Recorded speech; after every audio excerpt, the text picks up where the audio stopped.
Hello and welcome, and this is Peter. The very first thing I'd like to do is say thank you very much for listening to this audio. I really appreciate you, so thank you very much for doing that. In this audio, I'm going to introduce another distinction called perfect, whole, and complete. Okay? Perfect, whole, and complete. It's something that is used at the Landmark Forum to kind of focus the mind on oneself and look at oneself and inquire into the question, am I damaged in any way? Am I not sufficient in any way myself? Or is it possible that myself is perfect, whole, and complete? Okay? So we're going to spend the next little few minutes in this audio talking about that. And I'll just kind of go through my way of thinking about it. So my way of thinking about it is like this. If you go and look at a dandelion, and you should all have seen a dandelion at some point in your life, there's this little flower that has these like little petals. They're kind of like petals, but they're almost like fur. And when you blow on them, the seed comes apart from the plant and is carried on the air and can be carried along, and then the flower can reproduce like that. And if you have a look at a dandelion is an amazing piece of engineering, an amazing piece of ingenuity on how is this flower going to reproduce. This idea of having seeds on these almost little helicopter style things, like little feathery leaves, what can be called leaves, and that the seed will only come out of its socket if the wind is sufficient to pull on it hard enough that it pretty much guarantees that the seed will be distributed some significant distance, and sometimes a great distance, from the parent flower. I mean, the way that these dandelions are made is quite unbelievable, right? It's an amazing piece of engineering, these little dandelions. And I often say to people, go and get a dandelion and have a look at it. Just have a look at it and see what it took to create this thing, and look at the engineering marvel that this dandelion is. And it's just a plant. It's a very simple flower, okay? And then what I say to people is, do you think the dandelion as a machine, as a way of distributing its seed such that it's likely to survive, do you think this can be improved on? Could you improve on it? Could you think of something better to do than the way that it's done now? And most people would say, no, actually it's pretty good. The way it is now, I can't see how to improve that. And I say to them, would you call it like the perfect distribution mechanism for this sort of flower in your opinion? Just with what you know and what you can do. And some people say yes, and some people say no. Some people say, well, that I can't think of a better way to do it doesn't mean that it's perfect. Maybe there is a better way to do it, and I just can't think of it, right? But this is what I encourage people to think about is, this is a remarkable piece of engineering. And in my view, this simple flower, this simple plant, is designed perfectly. I can't think of any better way to disseminate the seed of that. I love the way that other flowers do it using other animals like bees, but that gives them a dependency on the existence of the other animal, like the bees, in spreading the pollen, right? It's a symbiotic relationship, but if the bees disappear, then so do the flowers, whereas a dandelion can reproduce all by itself. Okay? So then consider the question. Consider the question and the possibility.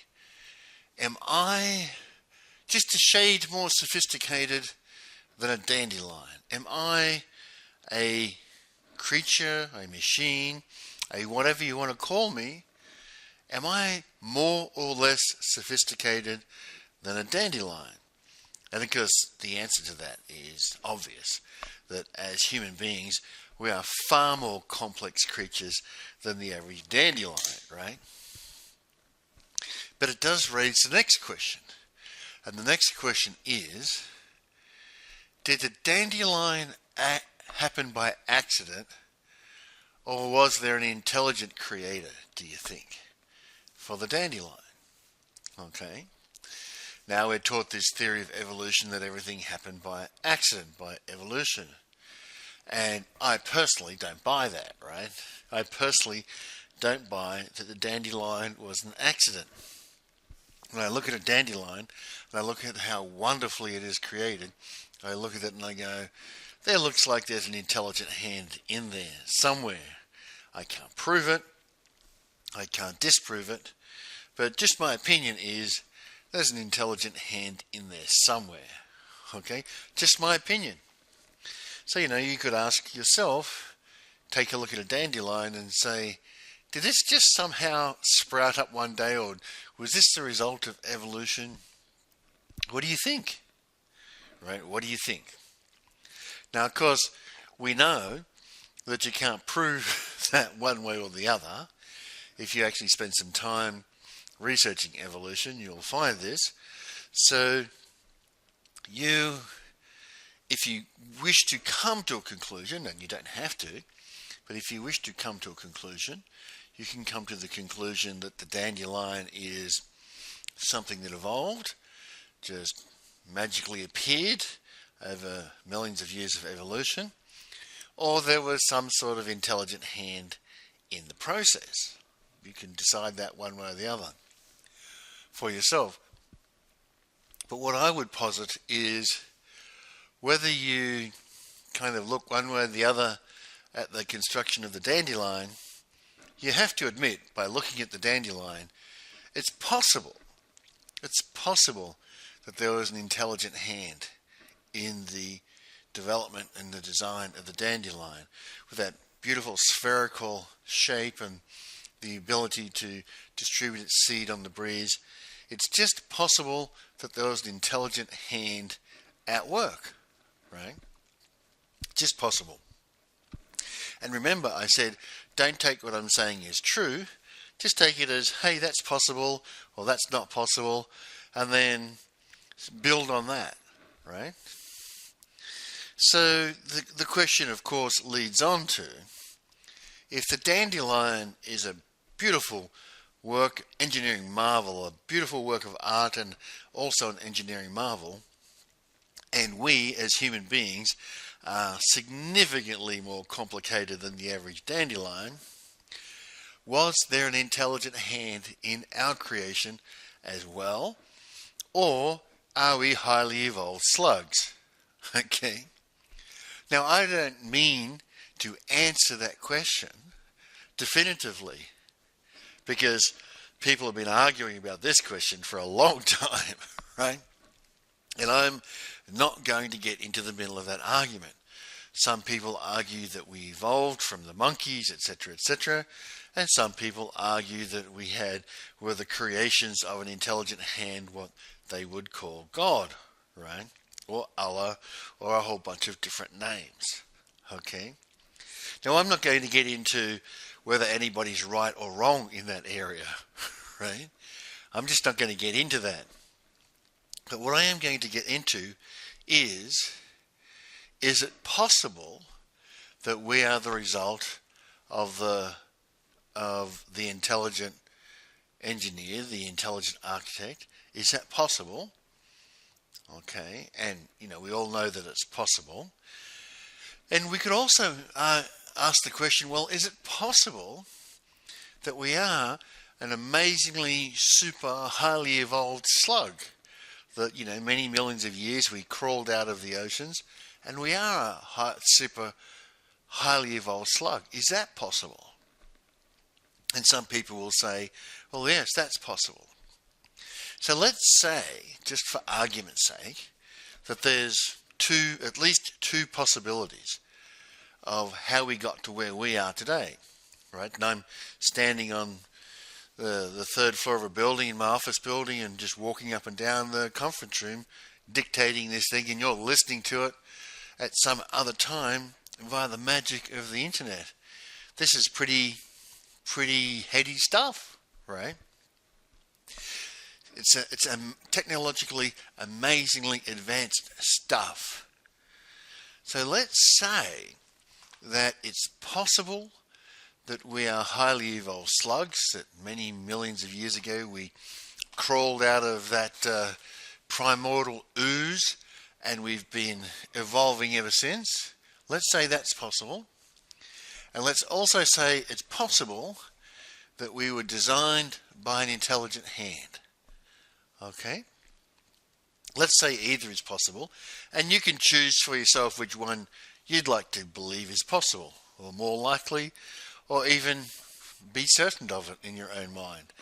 I don't mind, right? It's very well on the public record that I was a Christian from 16 to 44, and I'm in the intelligent design camp, right? That's very well documented, so I'm not going to attempt to deny that I'm of the sincere belief that I'm the result of intelligent design and not millions of years of evolution, right? But be that as it may, you may be in the camp of millions of years of evolution. But here's the next question. The next question is, do you think, in either case, if we've had millions of years of evolution, like the dandelion, or we are the result of intelligent design, such as many people believe, do you believe that it's possible that we have defects designed into us and built into us? Or do you believe, after all this time, how we are is just perfect on an individual basis? It's an interesting question, isn't it? Have we evolved over all this time, or were we intelligently engineered to have defects, to have mistakes in us, to be imperfect? Is that how we were designed? Is that how we evolved, to be imperfect? And if we were designed or evolved to be imperfect, what indeed is the reason for those imperfections? Why aren't they gone yet if we evolved? And why would they be designed into us by an intelligent creator if we were in fact created by an intelligent creator? Why would we have defects? Why would we have mistakes? Why would we have imperfections? What would be their purpose? Right? Given that the theory of evolution says survival of the fittest and those with defects die off, why would we have defects? And given that, if the intelligent designer, God or Allah or whatever you want to call him, is perfect, why would he create imperfections? If we are made in his image, why would he create imperfections? It's an interesting question, isn't it? So then, let's wonder, you and I together, just in this audio, let's wonder. And what we can wonder is this: do we in fact have imperfections? Are we in fact full of mistakes and errors by design or by evolution? Or are we in fact perfect, whole and complete as we are, and there's nothing to fix and there's nothing to change? Have we in fact been created perfectly on an individual basis? Is that possible? Right? Is it possible that we're we are actually perfect as we are? It's a very interesting question, isn't it? Because what does everybody say? What does everybody say? How often have you heard the expression, gentlemen, nobody's perfect? I mean, really. I'll be 55 in a few days.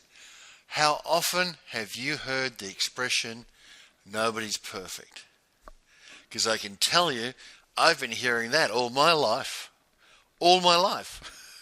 Right. All my life. I've been hearing, nobody's perfect, everybody makes mistakes. Have you heard that? Think back across your life. How many times have you heard it? Nobody's perfect, everybody makes mistakes. Well, you've heard that a lot. Just like I've heard that a lot, right? I have heard that year in and year out, and I'll be 55 next month. Nobody's perfect, everybody makes mistakes. But what if that's not true? What if it's possible that we are in fact perfect? Sure, we'll make mistakes in judgment. That's kind of life. Just because we're perfect doesn't mean we might not get the wrong answer through our perfect little brains, right? But what if we are perfect?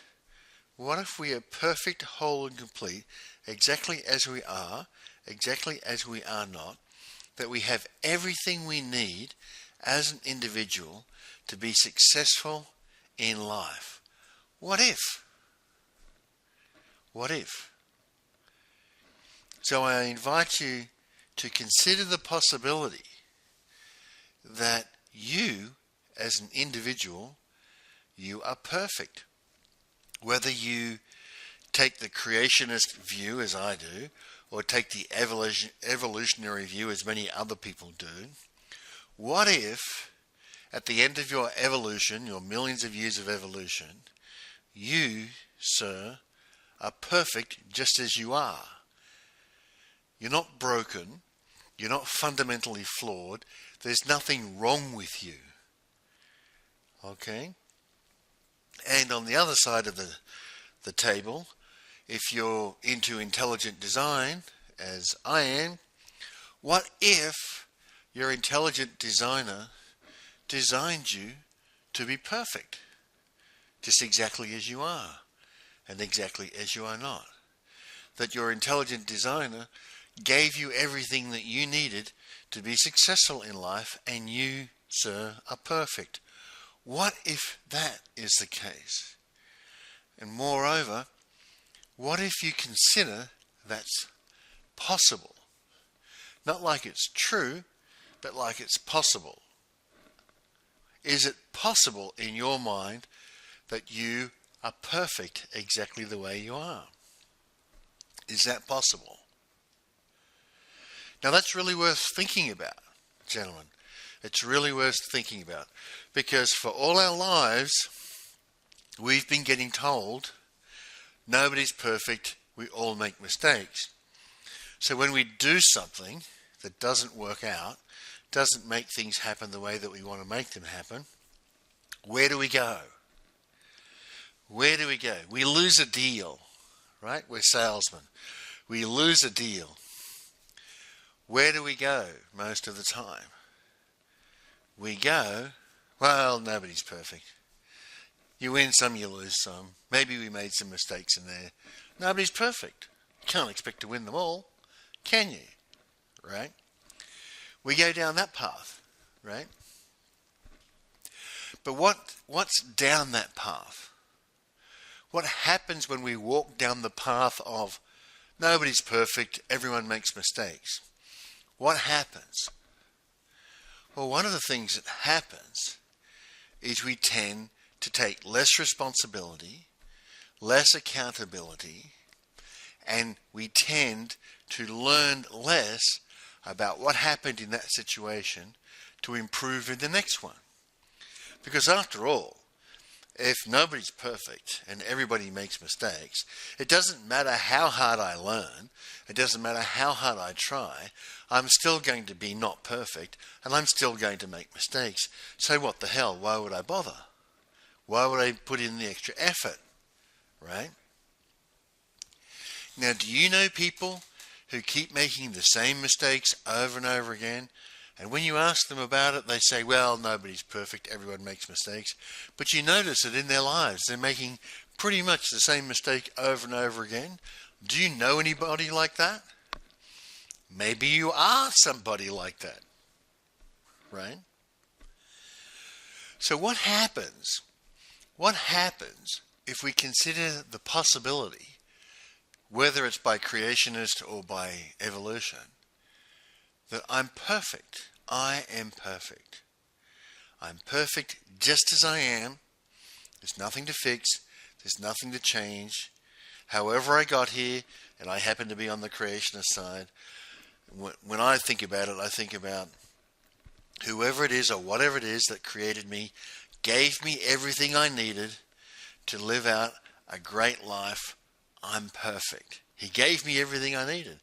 I'm perfect just as I am. And just as I'm not, and there's nothing to fix, and there's nothing to change. I am perfect. Right? What happens if we live in the possibility of I am perfect? What happens? Well, when something doesn't go our way, for example, we lose a deal, we lose a sale, this is about selling, do we just say, oh, well, nobody's perfect, everybody makes mistakes, you win some, you lose some, move on down the line? Or do we stop and say, hang on a minute, hang on, I'm not satisfied with this outcome. This outcome, I wanted to win this one. And I'm perfect, my Creator made me perfect, and I'm better than the next guy at doing this, so I should have won this one. The next question that comes up is, what did I do that may have influenced the outcome of this sale such that I lost? You notice the responsibility? Do you notice the accountability sneaking in? I'm perfect. We lost the deal. I'm perfect. What did I not do? What did I leave off the table? Or what did I do that I shouldn't have done? Because I'm perfect and I should have won this deal. So I'm going to take responsibility and take accountability for this outcome, this loss.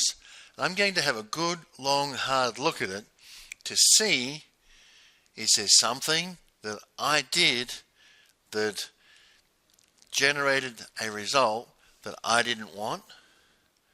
Or is there something I didn't do that I could have done to generate the result that I wanted? Is either of those two things the case? Because it's not just because nobody's perfect and everyone makes mistakes. I'm perfect. Yeah, I make mistakes, but if I made a mistake on this deal, I want to find out what it is. Notice the difference in tone. Notice the difference in accountability and responsibility. When one considers oneself perfect, created or evolved to perfection, either evolved to perfection over millions of years or created by an intelligent designer to perfection, when you consider the possibility that you are perfect, you take responsibility. You take accountability. Because it's not that I'm broken that we didn't get this deal. It's that I must have done something. Or there might have been something left undone. And if I did something that didn't work on this deal, or if there was something left undone, I want to find out about it so that I can do it next time or not do it next time, as the case may be. Notice the change in focus. Notice the increase in accountability and responsibility. Right? You don't get to say, when you consider yourself perfect, whole and complete, you don't get to say, oh, well, just nobody's perfect and, that's just how these things go. You win some and you lose some. You don't get to say that anymore, right? You don't get to just brush aside your lost deals like you had nothing to do with it. When you are perfect, whole and complete, you get to think about, there must have been something that I had to do about this. I was in the center of this. Perhaps, just perhaps, I'm the cause of this outcome, and maybe I should inquire into what I did, what I didn't do, and go through that in detail, because just maybe I'll find something valuable in there, right? So when you consider yourself perfect, whole and complete, that there's nothing missing, you've been given everything that you need to be successful in your life, it's all there inside you, what's the question? What comes up? And obviously what comes up is, well, how do I access that? How do I use that? How do I be everything that I can be of that which is already inside me? How do I be that? Right? And what other knowledge or understanding do I need to comprehend this, understand it, such that I can use myself and my perfection to more effectively create what it is that I want to create out there in the world? That's kind of how that goes, gentlemen. You start to look inward. What else? How am I going to make use of this perfection that I have to do what it is that I say I want to do out in the real world? How do I do that? What's the introspection that I need? What's the self-analysis, if you like, that I need to do to come to know thyself? Right? There's a number of very famous places where know thyself is quoted, right? If you know thyself, pretty much anything's possible, right? But most people have no idea who or what their self is, as opposed to very rudimentary thinking about, oh, it's just the way that I grew up. I was born to the parent I was born to in the society I was born in, and I adopted my parents' values pretty much haphazardly, and I adopted their religion, and I adopted the social norms of my society because I got spanked if I didn't. And that's who I am now that I'm around 25, 30, 35 years of age.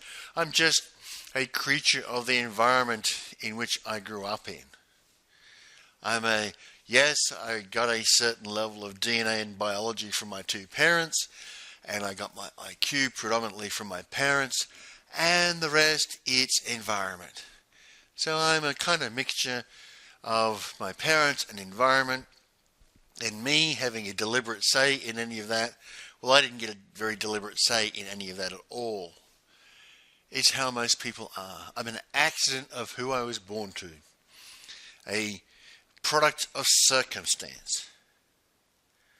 But, gentlemen, if you're perfect and you know thyself, must you continue to be a product of your circumstances? Must you continue to be the result of your parents having you, the result of the community in which you grew up in? Must you continue to be restrained by the social norms of the society in which you live, one for better or for worse? Or, now that you know thyself, do you have a choice in the matter? Can you use that wonderful instrument called your brain to think about how it is you would like to live the rest of your life and what it is you would like to achieve with the rest of your life? For example, being able to sell $1 million deals to $1 billion companies, which presumably, if you're listening to this audio, you can't do today, right? Might that be something worth doing? Might that be something worth investigating? That if you know thyself, you will become more effective in generating out in the real world what it is you want to generate. And gentlemen, it turns out that that's the case. It turns out that the better you know thyself, the more effective you turn out to be in the world, interestingly enough. So let's consider this perfect, whole and complete. Is it possible for you, sit down and think about this in the quiet of your own home office or something like that, is it possible for you to consider yourself perfect, whole and complete, exactly as you are and exactly as you are not? And to give you a little bit of impetus, a little push along, those of you who have children, I'll ask you this question for those of you who are at the birth of your baby, or babies as I was, right? I was at the birth of my two babies. And when the doctor handed me my little girl, the first baby that I had, and she laid in my arms, here's a question for you. Do you believe that when the doctor handed my little baby girl and I held her in my arms for the very first time, do you believe that I was absolutely, totally and utterly convinced that this little baby girl is just perfect the way she is? Or do you believe that I looked down on my little baby girl and said, well, you know, all babies have defects and no baby's perfect, and you know, this baby will grow up and make many mistakes. What do you think the conversation going on in my head was when I was handed my little baby girl for the first time? And of course, if you're a father, you know the conversation was, my baby's perfect. Right? If you're a father, you know the conversation was, my baby's perfect. Now, if you don't have any children, listening to this and you don't have any children, talk to your father, or talk to your brothers or your uncles or someone in your family who has children, and ask them, how did you feel when the doctor handed you your baby for the very first time? How did you feel about the baby? Did you feel the baby was perfect? And they'll all say yes. And then, you know, you need to ask yourself the question, well, if the baby was perfect when it was born, when the hell did the baby become imperfect? If I was perfect when I was born, when did I become imperfect? You know, one of the things we see is we see differences as imperfections. That's one of the things we see. Perhaps we are all perfect, we just don't know our role in this pantomime play in which we are participating. Perhaps that's what's really going on. Perhaps the poor person who's born with a mental deficiency and is say perhaps in a wheelchair, are they any less perfect than me? Or is that how they were meant to be? And do they have a role in life in that condition? Is there a reason for them being in that condition? Interesting questions, right? And these are some of the big questions. These are some of the big questions. Now, I would argue with you, gentlemen, that it is to your benefit, significantly to your financial benefit, to be sitting down and thinking about, am I perfect, whole and complete as I am? Do I have everything that I need? Am I the end of the evolutionary line of millions of years of evolution to create me, the perfect human being? Or am I the result of intelligent design by an intelligent designer to create a perfect human being exactly as I am? I'd invite you to ponder that question for yourself, and I'd invite you to take the step that I took many years ago and say, yeah, it's just possible I'm perfect. Just possible. And I can tell you, gentlemen, over the years of pondering that question over and over again, I myself have come to the conclusion that I'm perfect, whole and complete exactly as I am. And I've come to the conclusion that everyone else is perfect, whole and complete exactly as they are.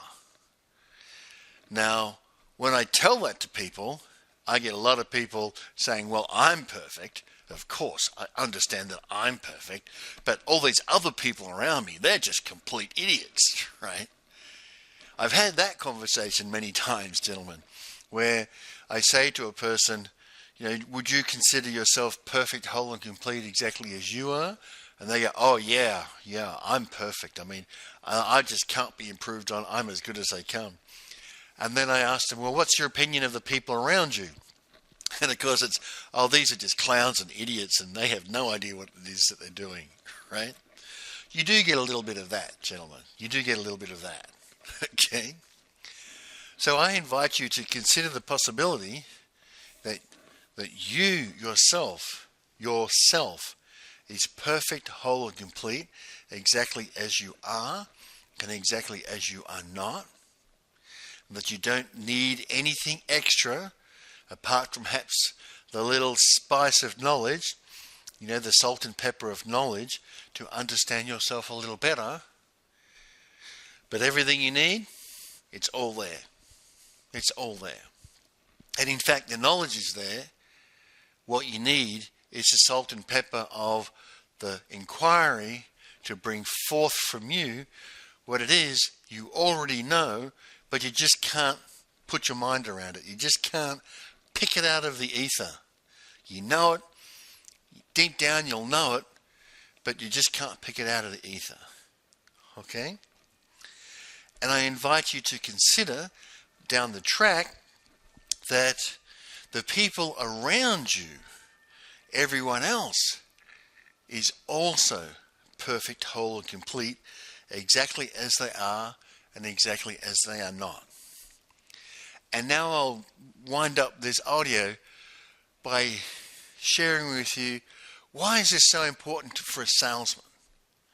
For a salesman, for somebody who wants to sell things, why is it so important to consider the possibility and perhaps step into the possibility and live it that you are perfect, whole and complete exactly as you are, and everyone else around you is perfect, whole and complete exactly as they are, no matter how stupidly they're acting, right? Why is this so important? Well, when you are selling, let's say you're selling to either an individual across a desk, which is not how you sell $1 million deals, or when you're selling, standing up in front of an evaluation committee, which will be at least 8 people, right? More commonly 10 or 12, right? If you're selling $1 million deal to a $1 billion company, you will be presenting to at least 8 people, more commonly 10 or 12 people. They're the votes that you've got to get, right? You've got to get their votes for your deal, for your solution. And our friends and colleagues at other companies like IBM and Oracle and Teradata, they'll be in there pitching too, right? Or whoever your competitor is in this case, in these cases.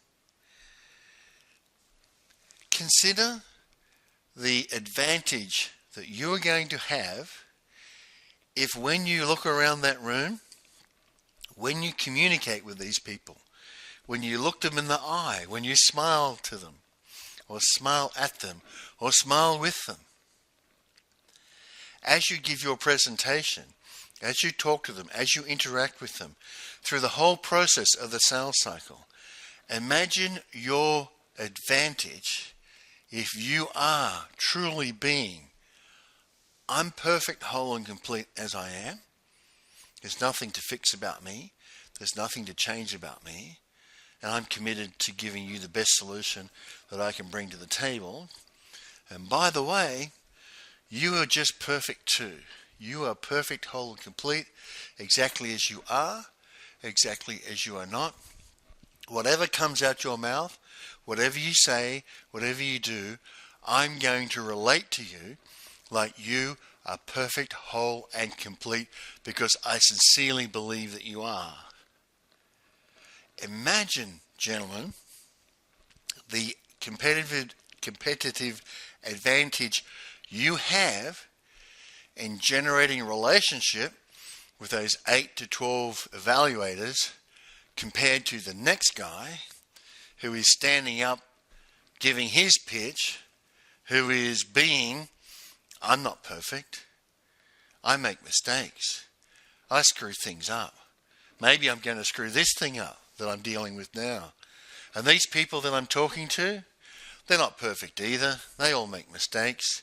Maybe they'll screw up this decision. Maybe I'll give them really great information and maybe they just won't understand it and maybe they won't decide for me. Oh well, this is my job, so I better keep in there pitching. Even though I know that I'm going to make lots of mistakes because I'm not perfect, even though I know my audience is going to make mistakes because they're not perfect either, I've still got to be in there pitching for this deal. That's what your competitor's going to be doing, gentlemen. That's what they will be doing. And they will be stressed, and they will be aggravated, and, there'll be some wags in the audience wanting to wind them up.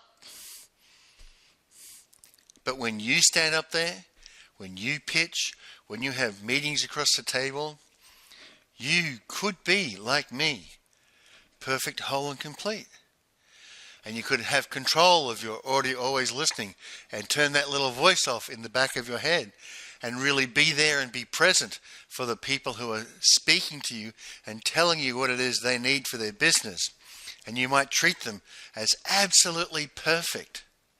They're just wonderful, perfect examples of human beings. They're so delightful to work with. It's just fantastic. You are enjoying this opportunity of being in relationship with them and looking forward to helping them in their business for the foreseeable future.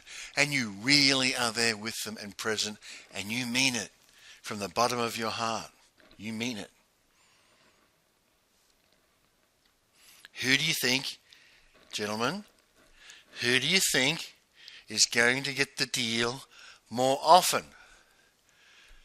You, who's at the table, being perfect, whole and complete, relating to everybody else around you like perfect, whole and complete, or the guy that's at the table, he knows for damn sure that he's not perfect because nobody's perfect and everybody makes mistakes, who's talking to the evaluation committee and having meetings with the evaluation committee where none of them are perfect either and they all make mistakes, and damn it, if we lose this deal it'll just be a combination of mistakes by imperfect people. Gentlemen, who do you think is going to get the deal more often? Right? I can't draw you a picture because it's only an audio, but let me tell you, the person who's being perfect, whole and complete, who's relating to the members of the evaluation committee, whoever's are the buyers for this thing, relating to them as perfect, whole and complete, that guy, gentlemen, as long as he's representing a bona fide deal, bona fide organization who can deliver on his promises, that guy is going to get the deal more often. Right? You're not going to get the deal every time, but you're going to get the deal more often, which means you're going to have fewer losses. You're going to have fewer situations where you spend a whole lot of time and effort and work on something and then lose it. And with all the heartbreak that goes with that. And in my earlier audios, I covered the heartbreak that goes with losing deal after deal after deal. It's tough. It's tough to tolerate. Versus winning deal after deal after deal, your confidence just grows exponentially. Right? In the end, some may say you would even get cocky because it's like, why wouldn't you buy this deal off me? Who else would you buy this deal off if not me? I'm the best guy for this deal. For you. You'll get to that stage. And some people might call that cocky, and maybe it is. And maybe it is. Okay? So that's what I wanted to talk about today in Perfect, Whole and Complete. I wanted to talk about the possibility that you are perfect, whole and complete, exactly as you are and exactly as you are not. There's nothing to fix, there's nothing to change, whether by millions of years of evolution or the divine hand of a creator. You have everything you need to be highly successful, and you as a human being are perfect. You're just the way that God intended you to be, or you're just the way that evolution intended you to be. Okay? Think about that, gentlemen. This concept of perfect, whole and complete, applying it to yourself rigorously, and then coming to the conclusion for yourself that you're going to live into the possibility of perfect, whole and complete. This will change your close rates. This will transform your close rates from where mine were, which was terrible, right? My close rates were terrible, up to 75%. And you heard that right, gentlemen. Once I finally cracked all this, my close rates were more like 75%, which you know is astonishing. If you're working in selling BI deals, you know getting 75% of the deals you go after is astonishing. You know that getting 25% of the deals you go after is really good. Right? There was a time when if I was able to get 25% of the deals I was going after, I would have got on my knees at my bed every night and thanked the good Lord for helping me win 25% of the deals I went after, because I was winning none. Versus when you're winning 75% of the deals you go after, losing one's kind of unusual. It's like, hey, we lost one? Why did we lose that one? What's going on there? Let's go through and analyze that. Right? That's how that goes, gentlemen. So this is really important. Perfect, whole and complete is really, really, really, really, really important. And if you are out in the marketplace selling while beating yourself up, saying, when you lose, saying, well, nobody's perfect, everyone makes mistakes. And if you're denigrating your customers, saying, well, nobody's perfect, these people in my audience, they all make mistakes, they're not perfect either. That's denigrating your customers. If you're there, man, you better stay used to losing deals, because you're going to continue to lose them, right? But if you can be perfect, whole and complete when you're selling your deals, and you can think about that and be that and live it, embody it, you are going to win a lot more deals, I can assure you. Perfect, whole and complete is one of the most important ways of being you can have when you walk into a room and meet somebody that you're going to sell to. Perfect, whole and complete. Really important. By the way, it's important in all your relationships. Okay? Not just the relationships you have with people that you want to sell things to. It's important in all your relationships. Okay? So, with that, gentlemen, I hope you enjoyed that audio. I hope that was interesting for you. I would like to say thank you very much for listening, and bye for now.